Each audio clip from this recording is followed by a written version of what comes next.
बच्चों, कैसे हैं आप सब? आशा करती हूँ आप सब अच्छे होंगे, स्वस्थ होंगे।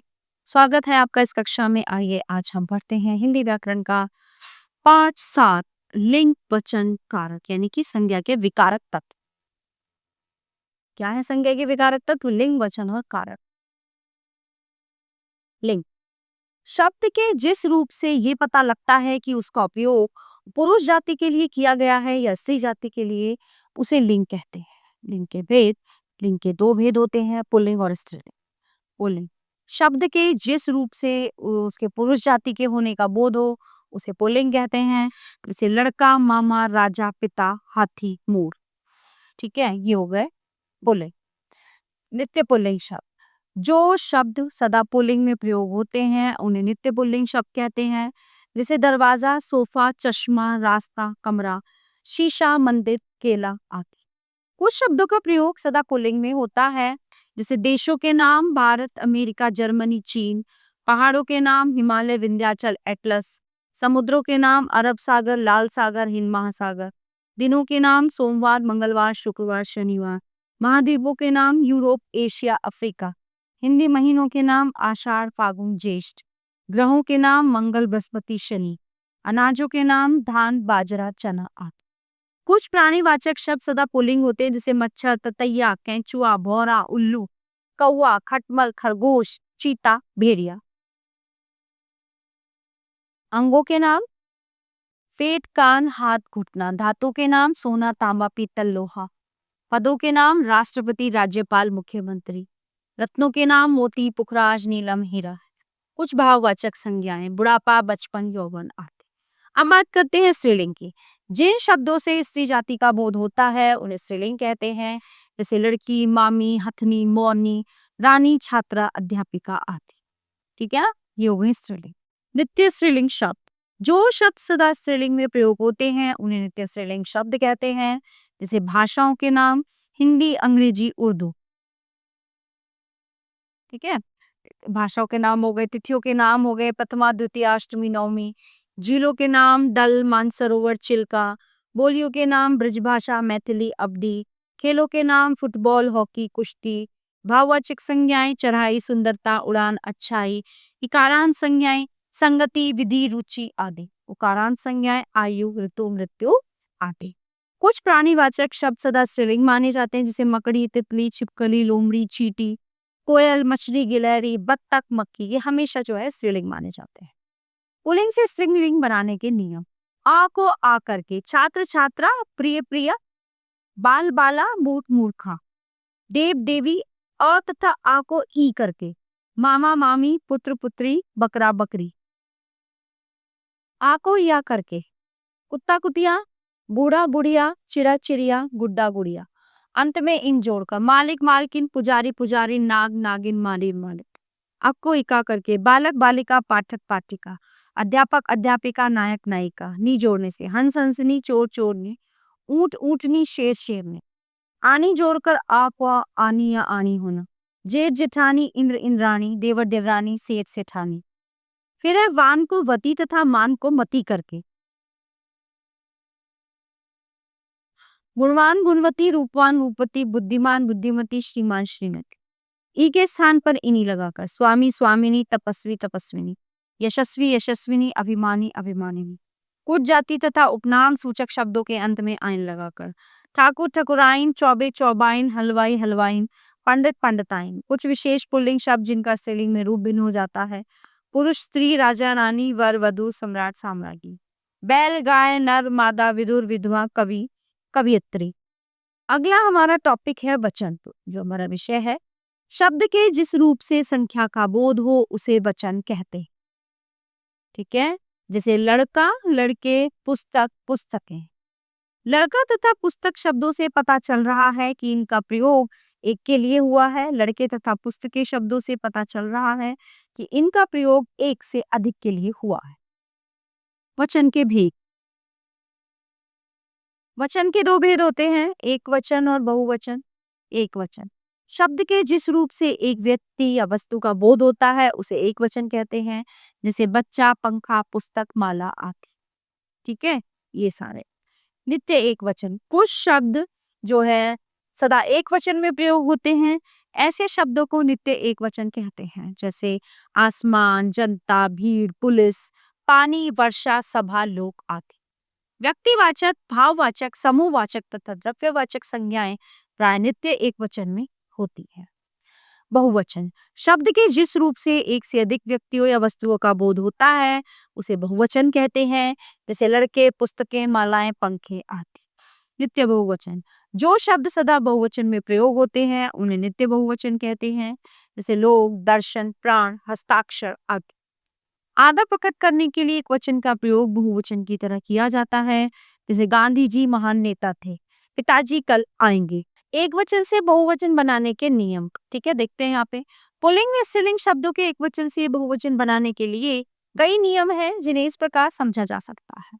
पुल्लिंग शब्द, यदि पुल्लिंग शब्द आकारांत है तो वो एकारांत हो जाता है, जैसे कुत्ता, कुत्ते, कमरा, कमरे, गमला, गमले, सपना, सपने, संतरा, संतरे, पर्दा, पर्दे, घोड़ा, घोड़े, मुर्गा, मुर्गी। ठीक है। तत्सम आकारांत शब्दों का रूप नहीं बदलता, जैसे राजा, दाता, कर्ता, नेता, पिता, देवता, योद्धा आदि। संबंध सूचक शब्दों का रूप भी नहीं बदलता, जैसे मामा, चाचा, दादा, नाना, काका, बाबा आदि।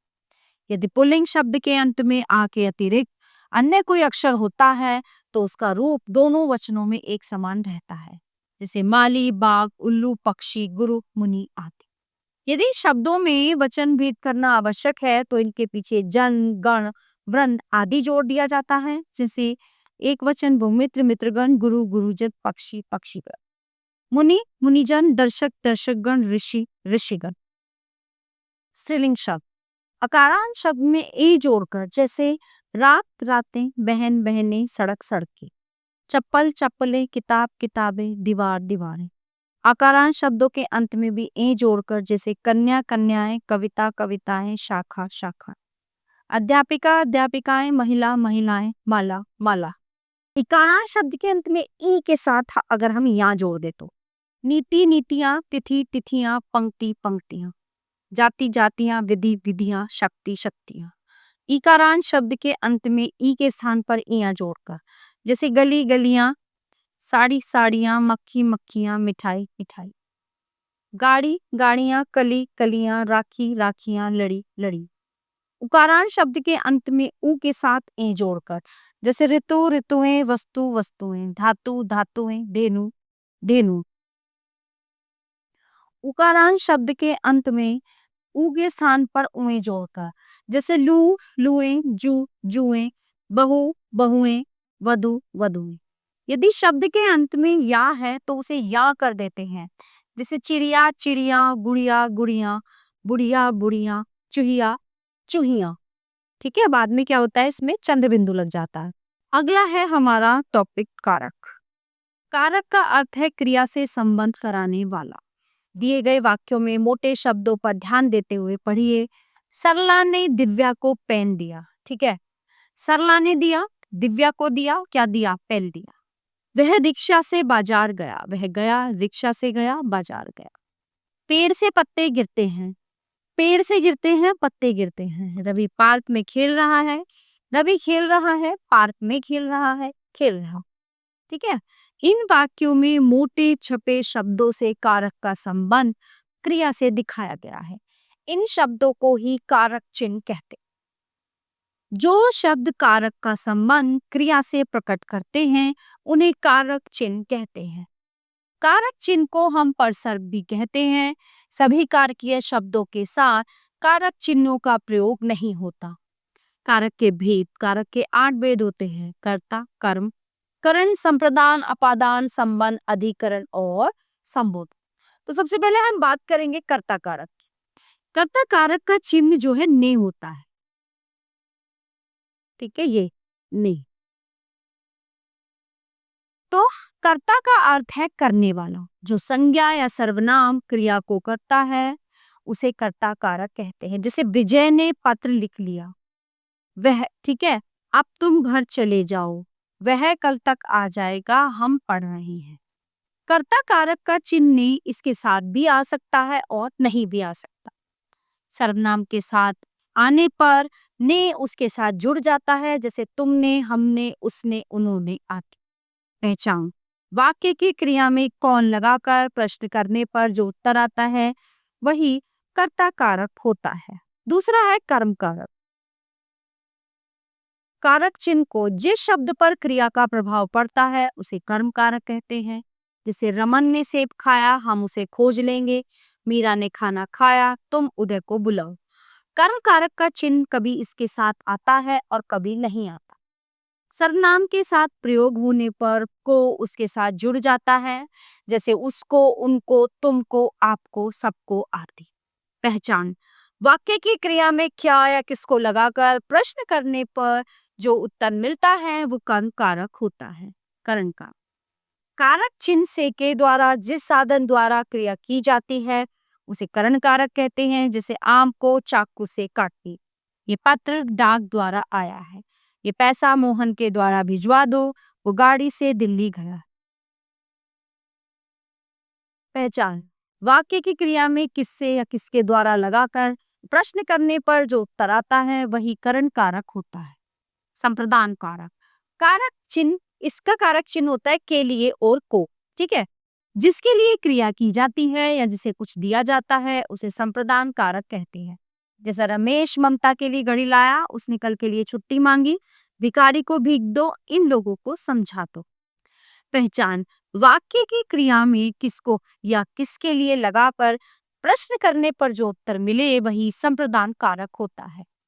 अपादान कारक, कारक चिन्ह से वाक्य में संज्ञा या सर्वनाम के जिस रूप से किसी अन्य संज्ञा या सर्वनाम से अलगाव का भाव प्रकट होता है उसे अपादान कारक कहते हैं।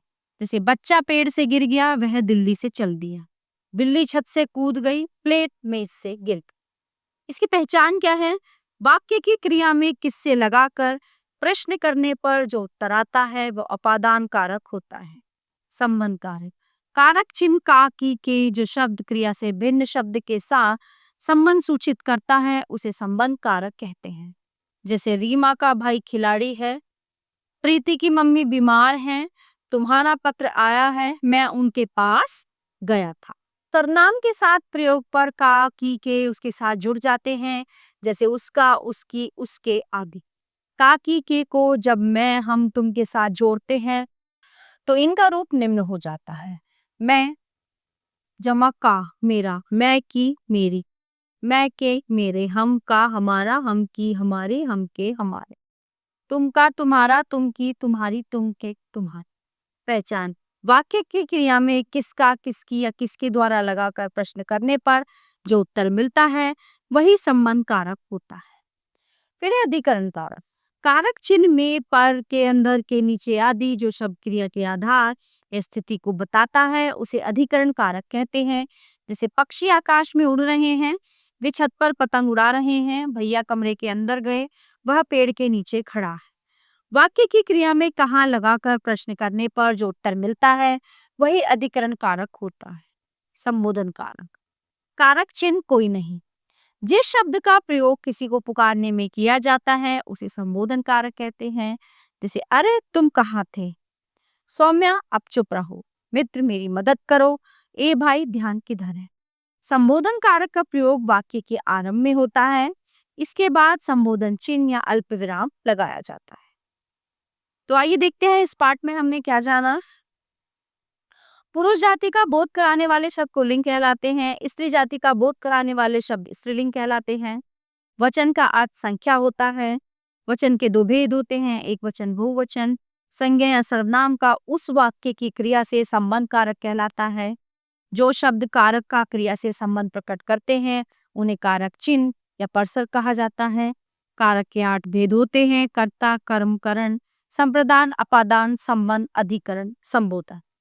तो प्यारे बच्चों, ये पार्ट यहीं पे समाप्त होता है। आशा करती हूँ आपको अच्छे से समझ आया होगा। मिलते हैं अगली कक्षा में। धन्यवाद।